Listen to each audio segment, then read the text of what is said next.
Thank you very much, Mr. Kodoma, Secretary General of the JCI, Mr. Ronald Quement, President of JCI, Mr. Jeff Lang, President JCI USA, Mr. Hisanori Gomyo, Chairperson JCI Summit, Mr. Ted Sorensen.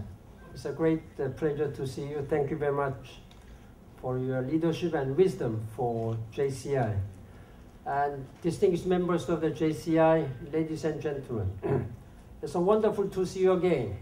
I still remember with fond memories of my visit to your headquarters in St. Louis just 1 year ago. And I'm glad to have this opportunity to welcome you to UN, to the United Nations and New York. I wish you all the best for your success of your partnership summit here in New York. I'm also glad that you are going to participate in the Global Compact Leaders Summit right after that. And this is going to be one of the most important occasions to generate leadership role, political awareness for the great success of the Millennium Summit meeting in September. Thank you for being such a strong supporter of the Global Compact. You have helped to make the Compact the world's largest and most recognized platform for promoting responsible business practices. The issues addressed by the Compact are becoming more and more prominent. They are on the front pages of our newspapers and on the table in boardroom everywhere. Businesses are beginning to understand the importance of responsible practices for their own long-term success and for the benefit of societies and markets everywhere. Companies in all regions and sectors are demonstrating that a commitment for human rights, decent workplace standards, environmental responsibility, and fight against corruption pays off. Let me also thank you for your commitment to the Millennium Development Goals. This week, we are issuing 2010 MDG report as well as the second Voices of Vulnerables report tracing the impact of the economic and financial crisis. These reports show that many countries are not on track to meet these Millennium Development Goals. They show that even where there are signs of recovery or in countries that have been resilient, the day-to-day costs of the crisis have been high for too many households. And they suggest that we are falling short because we have not scaled up what works and because we have not fulfilled our financial promises to the world's poor and vulnerables. Last week, I visited 5 African countries. And before that week, I visited 2 more countries. And next week, I'm going to visit Africa again for a 3rd time in June only.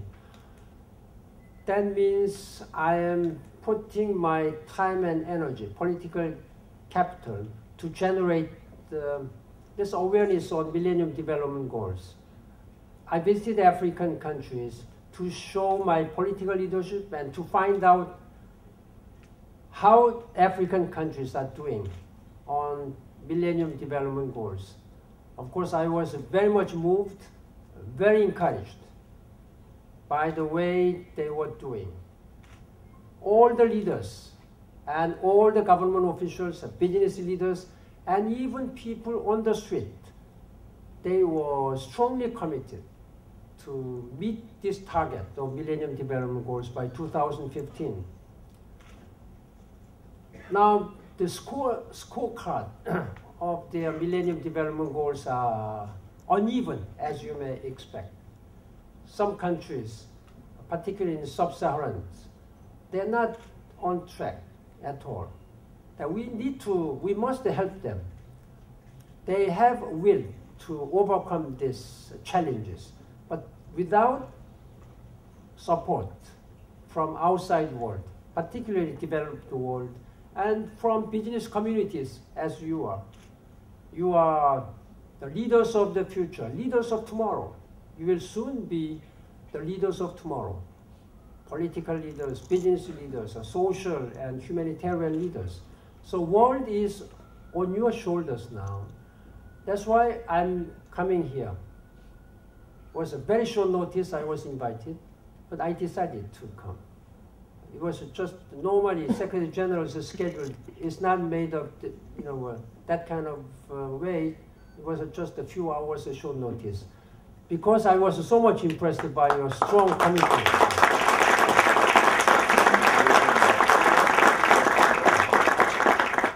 Let us help. Let us help. Wherever you can, for those developing countries who really need our support. I have seen many good projects, Millennium Village projects, or integrated system of Millennium Development Goals. And in Cameroon, I visited the Farm FM. This is a radio station where it is run by women and educate or send out through FMs all important news and informations, educating about Millennium Development Goals, educating about the gender equality, gender empowerment, and educating people how to avoid this HIV/AIDS and how to improve their capacity to overcome this maternal mortality and child mortality. Those were all moving, very touching experiences for me. So I am much more motivated to work for them. And I need your support. Business has a vital role to play in changing this picture and accelerating progress. I hope business will make very strong commitments to the goals at the Global Compact Summit, and then again at the MDG Summit meeting here in September at the United Nations. Ladies and gentlemen, you will be hearing from many speakers this week.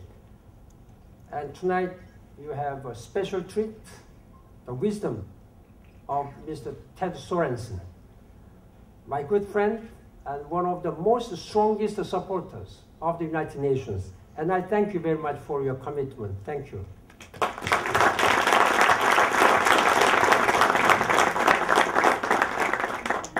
So let me be brief and close with the following message to all of you. Amid all the threats we face, there are also vast new possibilities for common progress. Let's not forget that. JCI has a special presence here because of the youth of its membership. Seeing you makes me remember my own days as a member of Red Cross Youth. They call it RCY. When I was young, it was called JRC, Junior Red Cross. But anyway, this is a way of contributing to the community and to the world. When you are young, still you are a member of a JCI. That experience really taught me to nurture a spirit of sharing and common efforts. That is very much the spirit you are showing as young entrepreneurs. I hope your presence in New York this week will inspire you to do more to build a better future and better world for all.